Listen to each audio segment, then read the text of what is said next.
Most mainstream advice tells you rental property is the safer asset in retirement. The logic sounds reasonable. It's a real asset. You can see it, you can touch it, you can drive by it on a Sunday afternoon. But here is the quiet truth almost nobody says out loud. That same comfort is what makes it the riskier choice later on. Not at 65 when you're healthy and sharp and the tenants are paying on time. At 78, 82, 85, when your retirement plan gets tested in real life. I'm Allison, and I read the fine print so you don't have to. Let me show you what I mean. Meet Carol. Carol is 65 and recently retired, and like many retirees, she feels more comfortable owning something real. A stock portfolio feels abstract. A duplex does not. She can see it. She can drive by it. She can collect rent from it.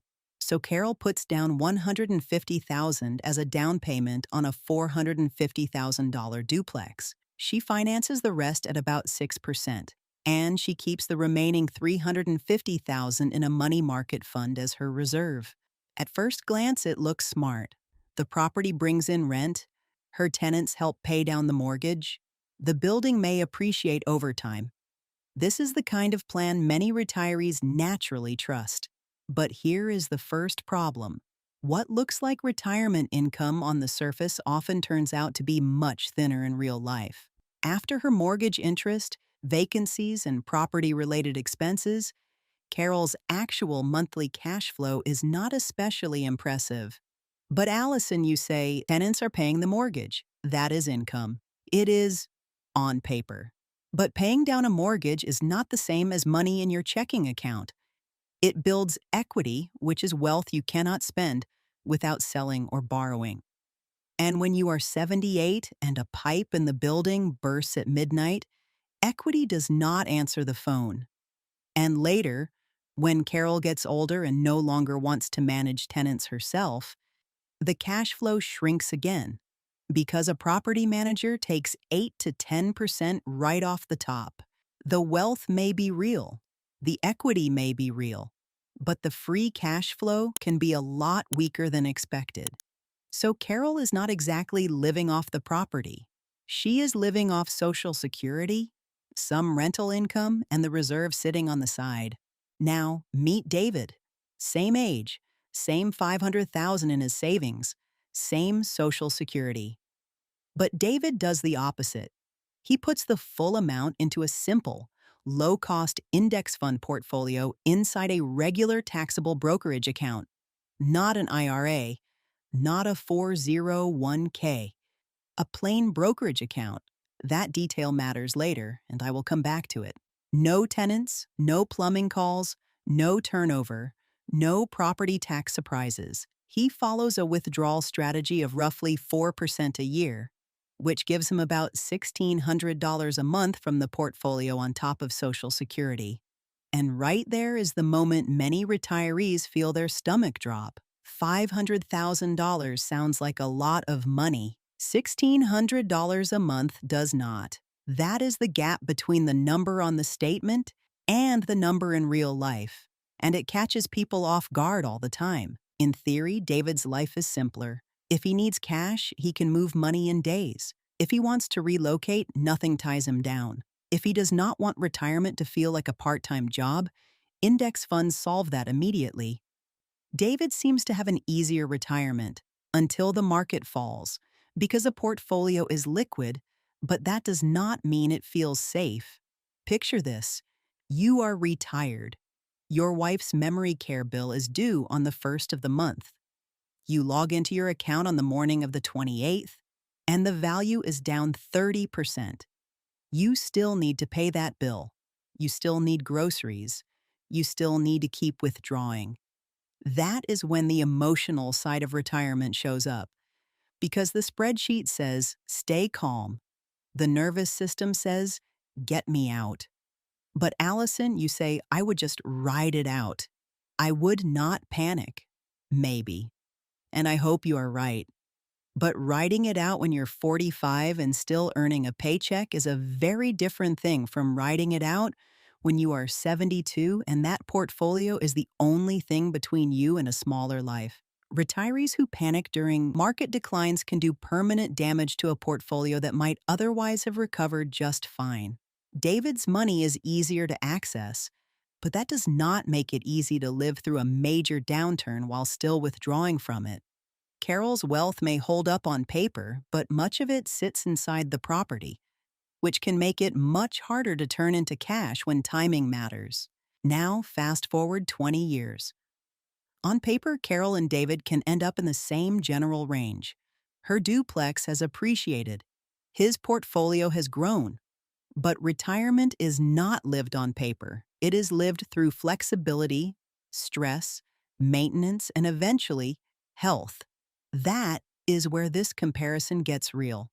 Ordinary healthcare expenses are one thing. They are complex but manageable. Long-term care is different, and this is where retirement plans get stress tested in real life. And the numbers involved are not small. Assisted living costs roughly $5,000 to $6,000 a month in most of the country. Memory care is closer to $7,000 to $9,000. A private room in a nursing home now runs past $10,000 a month in many states. That is over $100,000 a year for as long as care is needed. And for many retirees, care stretches for 2 years, 3 years, sometimes even longer. The question is no longer which asset grew more. The real question is, how do I pay for those years if my needs get worse and worse? That is where both plans can break. Carol can handle the early phase. She still has Social Security. She still has some reserve money. She still has rent coming in. But if care becomes prolonged and moves into assisted living, memory care, or skilled nursing, the duplex does not magically solve the problem. Most of Carol's wealth is tied up in the property, and that means money may exist, but it is trapped. To reach it, she may need to refinance, borrow against the property, or sell it. And selling a rental because you need money now is not the same as selling it because you want to. You may be forced into whatever market exists at that moment. You may still have tenants in place. You may need the cash faster than real estate can move. So Carol's problem is not that she has no wealth. Her problem is that wealth may not turn into cash flow fast enough when life becomes expensive and urgent. Now look at David. He can access money quickly. That is a real advantage. If care costs rise, he can raise cash in days, not months. But if those withdrawals happen during a bad stretch in the market and the care lasts for years, the portfolio can drain much faster than people expect. Neither one is automatically safe. They just fail in different ways. And this is where their comparison shifts again. Carol and David are not just living with these assets. Eventually, their families may have to deal with them too. Now, in both cases, there can be a stepped-up basis at death. Here is what that means. If Carol bought her duplex for $450,000 and it is worth $900,000 when she passes away, her children inherit it at $900,000, not at $450,000. If they sell it the next week for $900,000, they owe zero capital gains tax on that growth. If Carol had sold it herself the day before she passed away, she would have owed tax on the full $450,000 gain. Same property, same price. 1 day apart. Completely different tax bill. The same principle applies to David's taxable brokerage account, but the lived experience for the family is completely different. If Carol's children inherit a duplex, they are not inheriting something simple.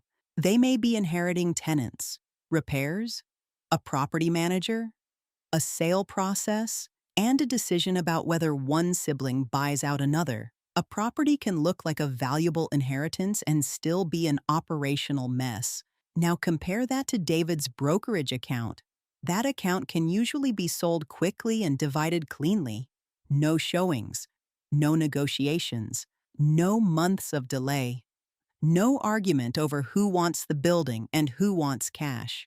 But here's the caveat I promised earlier. If David's money had been sitting inside a traditional IRA or a 401k instead of a brokerage account, the story changes, because those accounts do not get the step-up treatment. Heirs inherit the money, and they inherit the tax bill along with it. Every dollar they pull out is taxed as ordinary income. And under current rules, most non-spouse heirs have to drain the whole account within 10 years.